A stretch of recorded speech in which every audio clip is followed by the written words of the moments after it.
Oke teman-teman, ini adalah video pertama kita. Ini part 1 untuk explore Gua Sunyaragi. Enjoy this video.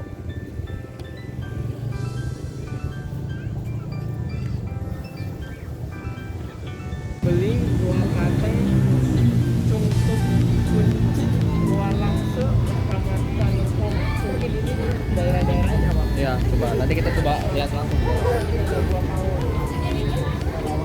Terus coba. Gua coba langsung masuk aja. mau mana tuh?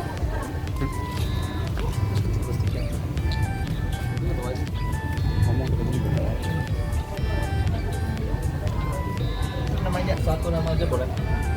Tiketnya berapa Bang? Per orang 10.000. Oke.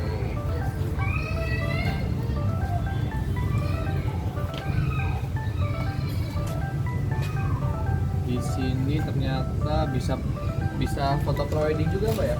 Ternyata sini juga bisa foto prewedding. Ada wahana rekreasi, flying fox. Oh, ini udah nggak seseram ceritanya, sekarang justru udah modern banget ya. Ini tiga sama banyaknya. Nah itu Oh, ambil utangnya tolong. iya. Mas belum bayar kan? Udah deh. Oh, udah. 10.000. Jangan Mbak, tanggal tua. Kembalinya udah. Udah, duit saya tadi Pak. Kasih Mbak ya. Ya. Pak. Oh ini kayak apa namanya, gapura gitu nih. Kita tunjuk hasilnya kayak gapura gitu ya. Langsung ya.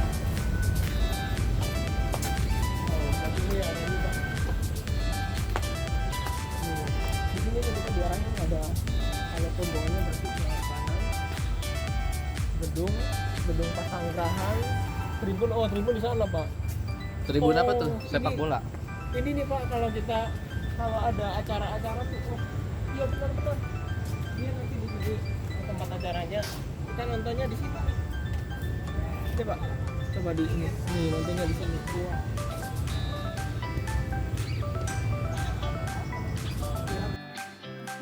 Ya, mohon waktunya sebentar. Assalamualaikum warahmatullahi wabarakatuh. Selamat datang, selamat berkunjung di Taman Sari Gua Sunyaragi, khususnya ini dari daerah Cirebon juga ya. Ya, terima kasih karena telah memilih tempat wisatanya Taman Sari Gua Sunyaragi. Pertama-tama perkenalkan, nama saya Chani yang akan berbagi sejarah tentang Taman Sari Gua Sunyaragi.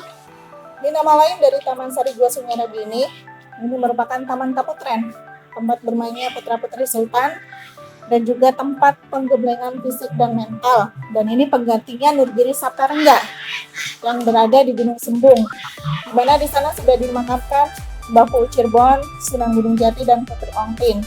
Karena di sana sudah tidak layak lagi untuk dijadikan tempat penggeblengan fisik dan mental, maka dibangunlah Taman Sari Gua Sunyaragi. Ini yang memprakarsai ide pertama gagasan dibangunnya Taman Sari Gua Sunyaragi, yaitu Pangeran Arya Carbon Kararangan. Kemudian dibangun oleh Pangeran Mas Genul Arifin, dan kemudian disempurnakan lagi oleh Sultan Matahari. Ini ada 3 periode. Sunyaragi sendiri ini terdiri dari bahasa Sanskerta yang berarti itu sunya itu sunyi, ragi itu adalah raga. Jadi di sini tempat untuk meditasi atau bertapa. Nah, ya, ada keunikan dari Gua Sunyaragi yaitu batu tunggul perawan sunti. Jika dipegang oleh seorang gadis itu sulit untuk mendapatkan jodoh. Dan juga ada 2 pintu yang bisa masuk menembus lorong waktu ke Mekah, Madinah, dan Cina. Itu berada di 2 area ini. Nah, ini yang kita berdiri di sini adalah gedung Pesanggerahan. Ini dibangun oleh Ibunda Ratu Adimah pada periode ketiga Sultan Matahari, dibangun pada tahun 1848. Nah, ini fungsinya untuk tempat istirahat keluarga Sultan kalau sedang berkunjung kemari. Tapi sekarang ini kamar-kamarnya sudah menjadi gudang, sudah tidak digunakan lagi, tetapi ini aulanya bisa dijadikan untuk acara reunian, misalnya bawa rombongan mau makan-makan di sini biar nggak kepanasan atau kehujanan. Terus untuk latihan nari, juga untuk kalau misalnya acara prawedding ini bisa disewakan. Yuk, kita lanjut ke sana.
Terus nanti ini nggak yang mungkin itu yang lorong itu. Wah, semuanya ntar dikelilingi.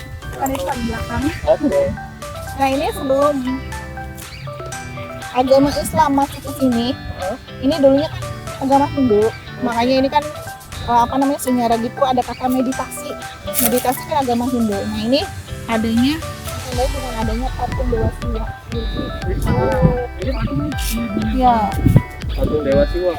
patung Dewa Siwa pada abad ke-7, di mana pada waktu itu orang Gujarat dari India, karena di sana sedang terjadi konflik, makanya lari ke Cirebon. Kenapa memilih Cirebon? Karena Cirebon sendiri banyak sungai-sungai kecil. Bagi orang India kan sungai itu kan dianggap suci untuk meleburkan dosa. Makanya di sini diadakan upacaranya Gangga Nadi.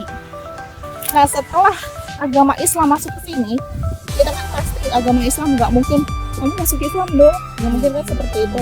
Jadi kan mengikuti kebudayaan mereka, dan akhirnya patung Dewa Siwa ini diganti namanya menjadi Haji Sela atau Haji Balela, dengan maksud bahwa jadikan kekuatan keimanan dan ketakwaan kita biar sekokoh batu karang.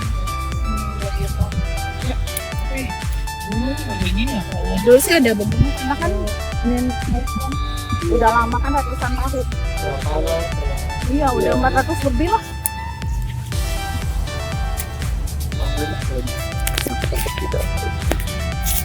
Ini pintu utamanya. Iya. Ini pintu utamanya sini.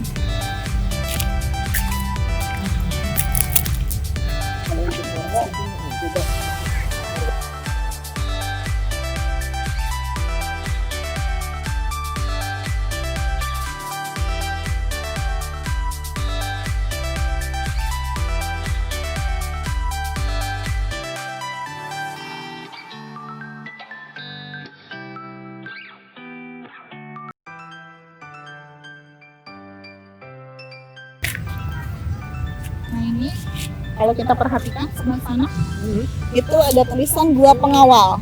Ini awal mula gua dibangun ini di sini. Ini namanya Gua Pengawal. Ini fungsinya tempat istirahat para pengawal sultan. Kalau zaman sekarang mungkin disamakan dengan bodyguard atau pas pampres di sini. Nah, kalau sebelah sananya itu depan itu, ini namanya Bangsal Jinem. Bangsal Jinem. Bangsal Jinem ya. Bangsal itu adalah sebuah tempat atau podium, dan Jinem ini kan terdiri dari dua kata, puji dan gunem. Puji itu adalah sanjungan, gunem itu adalah wejangan. Wejangan siapa? Jadi di sini sultan di mana untuk memberikan arahan pidato atau nasihat kepada para prajuritnya. Prajuritnya di mana? Di sini. Kumpulnya ini di alun-alun. Berarti ini ibaratnya simbah-simbah gitu ya. Iya, podiumnya. Sembari melihat para prajuritnya ini berlatih perang. Nah, sedangkan sebelah sana itu ada tulisan Gua Simanyang. Itu fungsinya pos jaga. Jadi di sini seperti pengganti loket. Kalau misalnya ada tamu, itu harap lapor dulu ke sana. Dan di sana itu gua. Itu kan nih, sebenarnya ini gua. Tetapi karena ini kan pandai kemasan. Jadi di sini tempat untuk membuat senjata tajam dan juga alat rumah tangga yang terbuat dari logam. Tetapi ini tujuan dibangunnya untuk pembikinan senjata tajam itu cindera mata. Jadi kalau misalnya ada kerajaan lain ke Cirebon, itu kan kita tukar-tukarannya. Misalnya masnya dari Jakarta, iya. Di sana kan apa misalnya masakannya? Iya ya, masakannya aja. Misalnya soto Betawi. Saya di sini kan terkenalnya terasi udang. Jadi kan tukar-tukaran. Benar. Tetapi karena tercium sama pihak Belanda, jangan-jangan ini membuat senjata tajam untuk memberontak saya, untuk melawan saya. Akhirnya nih pada tahun 1790 ini dibom. Makanya ini bangunannya tidak utuh. Berarti nih, tadi kalau yang ini itu tempat pergantian apa tadi Mbak? Ini pos jaga. Oh, pos jaga yang ini. Ya, Iya. Pos jaga ya? Iya, khusus pengawal tapi pengawal yang biasa. Oh iya, kalau yang ini tadi Karena kemasan tempat membuat senjata tajam. jadi tempat bikin senjata tajam. Iya, di situ. Makanya itu dibom. Saya sampai sana. Ya, waktu di sana tahun berapa tadi?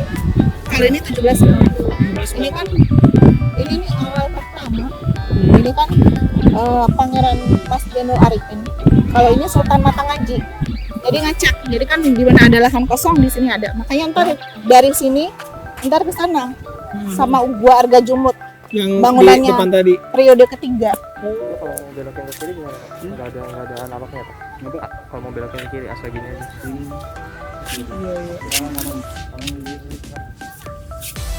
Yuk dulu sana aja. Bisa. Mana tadi yang hi guys? Mana? Ayo hai guys. Gitu. Coba hi guys. Halo. Mari kita Mana? Kok tahu sih guys? Kok tahu sih guys? kita masuk sini ya. Iya ya. Anak sekarang loh. Zaman now. Iya bangsa gini. Nah ini bagiannya di sini. Padahal kan belum ada kursi jadi sayangnya duduknya di sana. Mungkin kan ada. Ada Indonesia Iya. Nah ini bangsa gini ini bisa dimakan dengan sambil masak. Iya. Dan jinam di sini kalau dalam agama Islam itu siji sampai 6. Siji sampai 6 itu apa? Berarti kan rukun iman. Tapi di antara rukun iman dari 1 sampai 6 itu kita kembali lagi ke nomor 1. Yaitu kita harus percaya bahwa kita itu segala manusia dan seluruh ciptaan itu diciptakan sama Allah Subhanahu wa taala. Gitu. Nanti kita boleh naik ini. Boleh. Mau ke sini. Nanti aja bisa aja. Ini Kita mau ke arah ke Gua Padang Ati. Memainkan Padang Ati. Wow.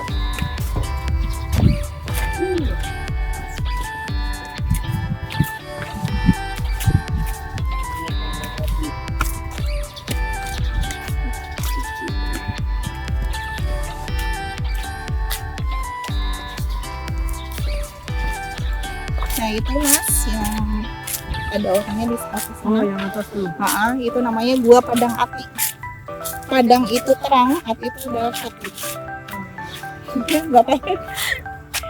Jadi di sini kalau untuk menyelesaikan suatu masalah dengan ada solusi, terus kalau zaman sekarang mungkin yang hatinya galau, gundah gulana, nah itu meditasinya di Gua Padang Ati. Enggak lah ya gitu.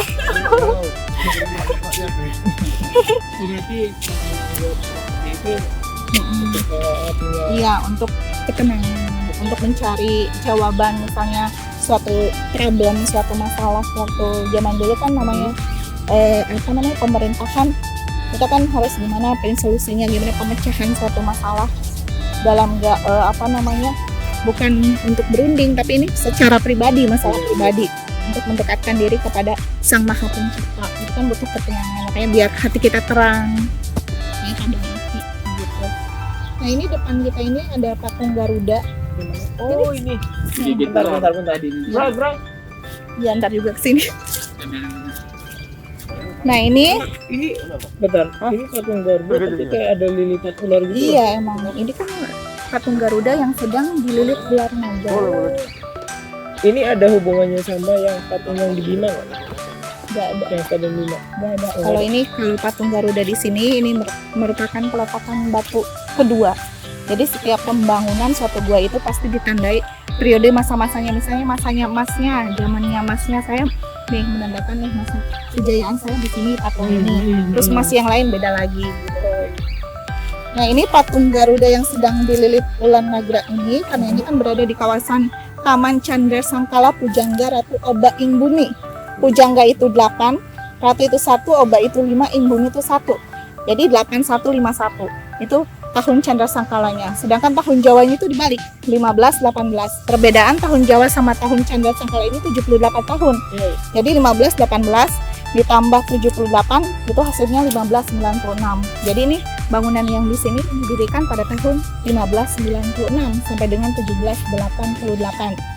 Nah ini mengandung filosofi bahwa sebebas burung terbang kemanapun, itu kalau burung itu diikat ditaliin pasti terbangnya nggak bakal jauh, ya kan? Ini menandakan bahwa kita kalau misalnya sedang menduduki jabatan tinggi, misalnya seorang pemimpin, itu harus mengayomi bawahannya. Jadi kan nggak boleh sombong, harus rendah hati. Seperti ilmu padi, makin berisi makin menunduk. Nah ini ilmu padi di sini kita terapkan sama pintu-pintu gua di sini. Kenapa sih pintu-pintu gua di sini kok pendek-pendek sempit-sempit? Itu menandakan bahwa kita harus hormat ke yang lebih tua, harus sayang ke yang lebih muda, dan sempit di sini mengabarkan bahwa sebelum kita menilai kebaikan dan keburukan orang lain, itu kita harus introspeksi diri sendiri. Karena manusia itu nggak ada yang sempurna, kesempurnaan hanyalah Allah Subhanahu wa Ta'ala gitu. Nah yang sebelah sana itu ada gua Kelanggengan. Kelanggengan. Ya, sesuai namanya, langgeng itu abadi. Ini bagi yang raja itu biar singgasananya tidak, kedudukannya tidak tergeser, itu meditasinya di gua Kelanggengan, dan juga biar awet jodohnya. Oke. Ini masih ke Kenapa? dalam nih. Enggak Bisa. segitu bisa. Ini nih coba. Tapi Karena- ntar sebelum ke dalam menjelaskan Iya. dulu. Ini kan sebelum pernah direnovasi atau memang kayak gini dari dulu bentuknya? Enggak, jadi gini dulu. Jadi kan kalau dulu kan batu karang semua. Jadi gimana caranya takutnya pada jatuh pasti ada pemugaran. Ini kan dibikin tembok-tembok di benar. setiap bangunan yang Iya. melengkung itu pasti dikasih kayak tembok. Tapi Udah lama juga. ketinggian Ketinggian segitu. orang dulu kan tadi lebih gede lebih Iya, tinggi. nah itu tadi kan seperti ilmu tadi. Jadi kalau kita nggak boleh selonong boy, maksudnya pepatah orang tua zaman dulu bahwa kita tuh harus hormat ke yang lebih tua. Jadi kan di atas, misalnya gini, di atas langit pasti ada langit lagi, Benar. begitu. Iya. Intinya seperti itu. Kita aja segini sekarang kependekan apa juga mereka dulu lebih ini lagi ya. Nah itu kan sebagai taktik strategi. Iya.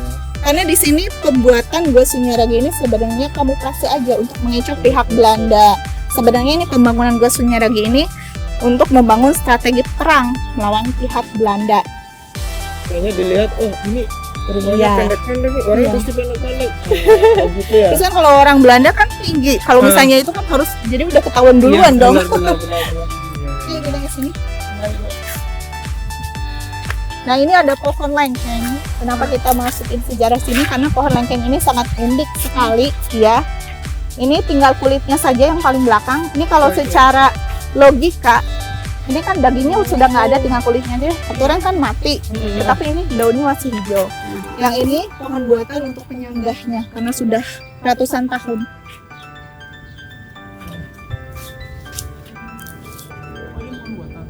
Iya.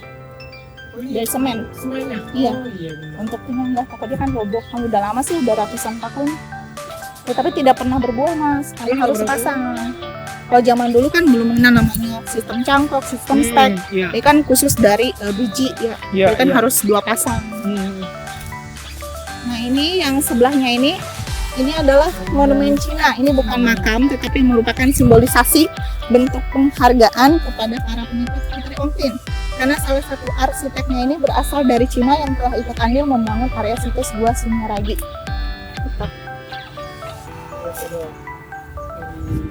Iya. Ya soalnya kan istri Sunan Gunung Jati itu ada 5. Yang keduanya itu Putri Ongpin dari Cina. Iya. Kenapa? Itu jalan yang tadi dari Pandai Kemasan bisa lewat sini juga. Iya.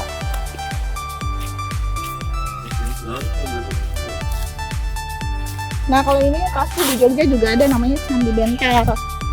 Bentar. Iya ini yang kayak pintu.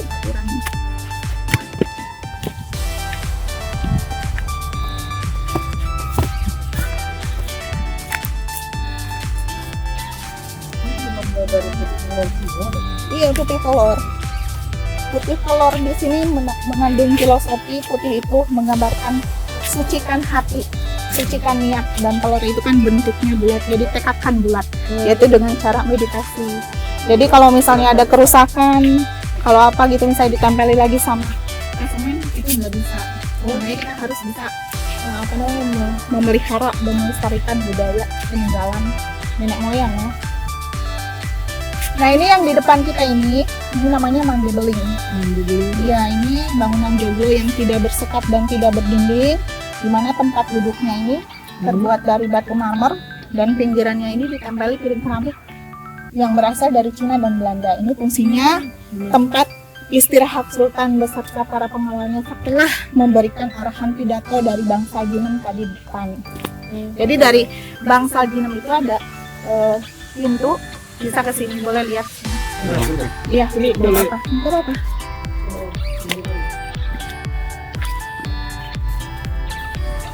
Awas kepala. Nah, ntar tembusnya ke depan yang tadi diterangkan tuh.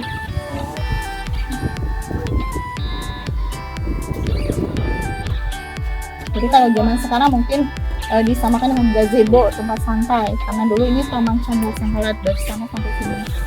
Ini ntar ada pancurannya, air terjunnya di sini. Keren.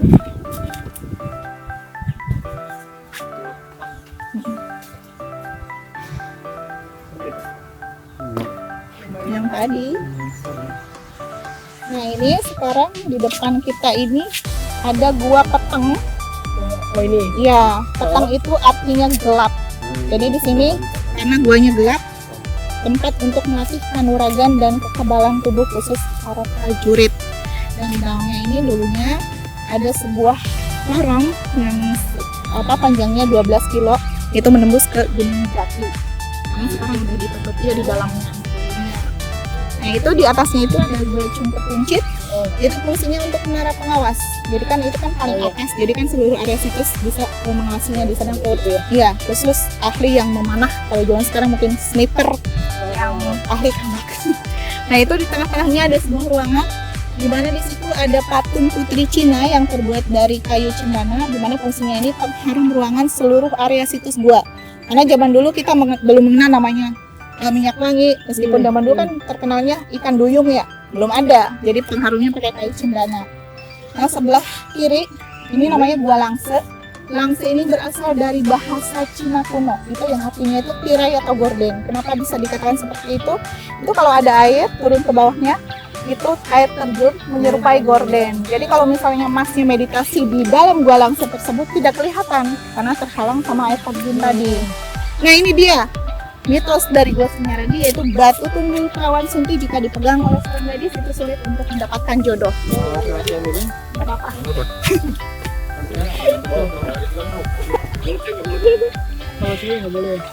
Ini kenapa?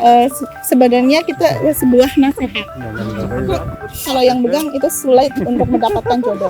Jadi di sini, kenapa ini pas tepat di depan gua peteng, gelap kan? Karena pegangan di sini itu sebuah petuah nasihat kepada perempuan. Di sini keturunan Sunan Gunung Jati. Pegangnya pegang apa? Jadi wanita tuh jangan berpegang sama kesombongan, sama keserakahan. Meskipun wanita itu cantik, kalau sombong serakah, berarti kan akhlaknya tidak baik. Buat apa ya kan? Jadi kan makanya kita berpacu sama beracunya ke surat An-Nisa. Jadi ada wanita yang solehah, cari yang emas kan seperti apa, pasti seperti itu. Nah begitu maksudnya. Nah ini yang sebelah kanan itu ada yang sebelah kanan itu ada patung gajah yang sedang ditarik kereta kencana. Ini kereta kencananya. Itu cuma patung doang. Iya, patung doang. Nah, ini peletakan batu pertama pada tahun 1529 sampai dengan 1536. Di mana pada tahun 1529 ini bertepatan dibangunnya Siti Inggil, Keraton Pakuwati atau yang dikenal sekarang dengan Keraton Kesepuhan. Nah, patung gajah ini melambangkan sebuah kekuatan dan juga Nabi besar Muhammad kita sallallahu alaihi wasallam itu dilahirkan pada tahun gajah. Dan dari kereta kencana itu kan ada itu kan ada sebuah kubangan tuh ya, penampungan air di situ. Dari belalainya itu dulunya ada bambu, tapi sekarang udah diganti sama pipa, memancurkan airnya sini, air pancuran. Yang dari dari gajahnya. Iya, belalainya. Sampai ke sini. Iya, sampai ke sini. Ini di sini. Makanya dulu kan ini kan air. Dari situ airnya. Iya.